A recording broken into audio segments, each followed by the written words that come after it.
Salve, salve, galerinha do bem! Estou eu aqui de novo com as loucuras apologéticas do mundo cristão. E aí? Como muito disse, o ladrão foi para o céu ou foi para a sepultura? E lembrando que ele morreu depois que Jesus já tinha dado o seu último suspiro de vida. O Geleia, ele existe realmente?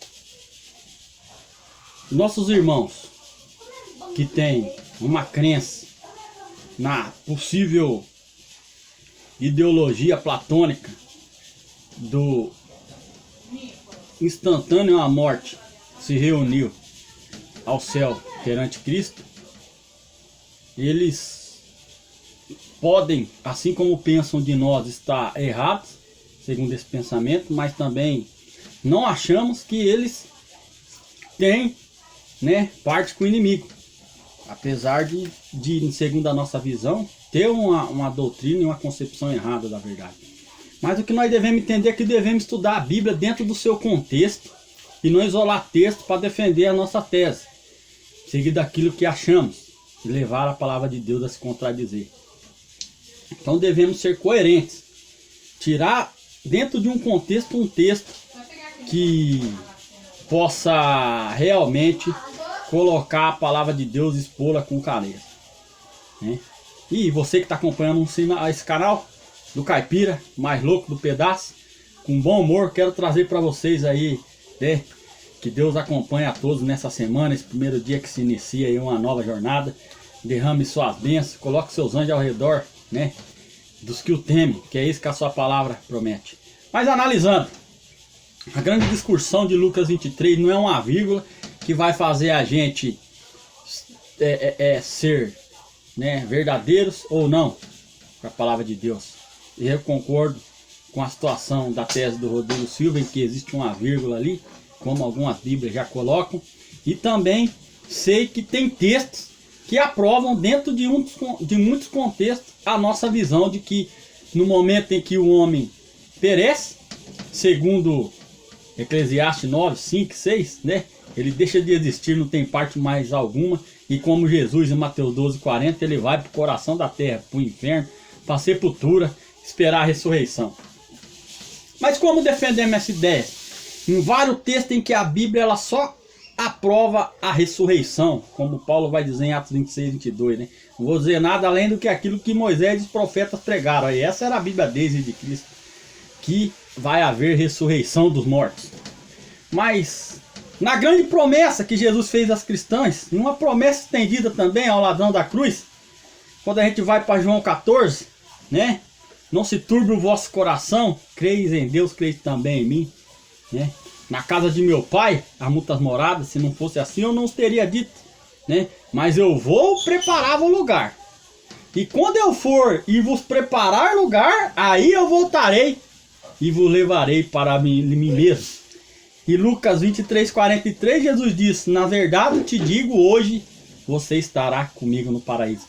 Esse hoje é esse grande dia da volta de Cristo, Numa tradução coerente, numa exegese bíblica, de acordo com o que a Bíblia revela, como nós acreditamos que a Bíblia, inspirada em sua revelação, ela é divina, mas em sua transmissão pelos homens, ela pode conter alguns erros que não necessariamente contradiz a palavra de Deus nem a doutrina, mas são erros que não são assim grosseiros, que fazem parte do nosso mundo humano aqui, A gente devemos estudar a Bíblia de uma maneira consciente e com oração, pedindo para que Deus revele a sua palavra. Como eu disse, João 14, 3, e quando eu for, vou preparar lugar, aí sim eu voltarei e vos levarei para mim mesmo. O ladrão da cruz está esperando esse grande dia, E temos lá o famoso texto de 1 Tessalonicenses, capítulo 4, 16 e 17, Onde a Bíblia vai dizer que ao ouvir o som da trombeta,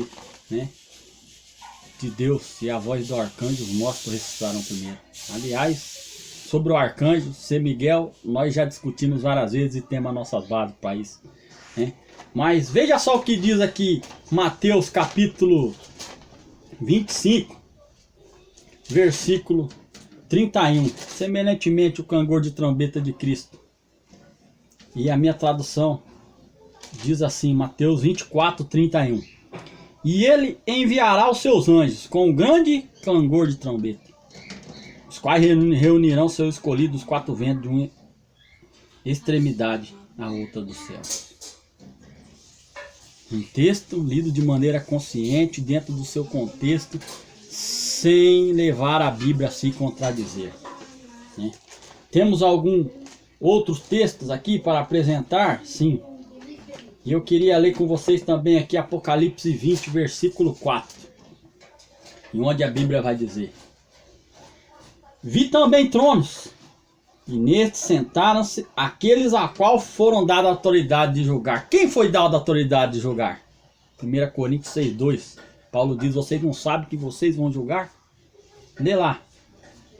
E só vão julgar depois que tiverem ressuscitados, com o corpo glorificado. E não vai ser um fantasminha, camarada, que vai julgar o povo. Vi ainda as almas dos decapitados por causa do testemunho de Jesus, bem como por causa da palavra de Deus. Uma prova que em Apocalipse 6:9, aquele povo, simbolicamente, eles ressuscitaram para receber a veste branca, né? Porque como que você vai dar uma veste material para um fantasminha, para geleia, que é imaterial? Tem que pensar. Tantos quantos não adoraram a besta, nem tampouco a sua imagem, não receberam a marca na fronte e na mão. E eles vivem e reinam com Cristo durante 1000 anos. Só após a ressurreição. Porque o versículo 6 de Apocalipse 20 vai dizer: bem-aventurado, santo é aquele que tem parte na primeira ressurreição, e não aquele que morreu e está no céu.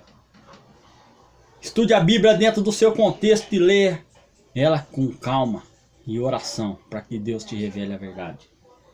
Sobre esses a segunda morte não tem autoridade, pelo contrário, são sacerdotes de Cristo e reinarão. Aí sim você vai entrar no reino de Deus, como Jesus diz na promessa. Diga a verdade que vocês verão, vindo do ocidente e do oriente, muitos que se assentarão na mesa com Isaac, Abraão e Jacó. Porque ele é Deus de vivos e não de mortos.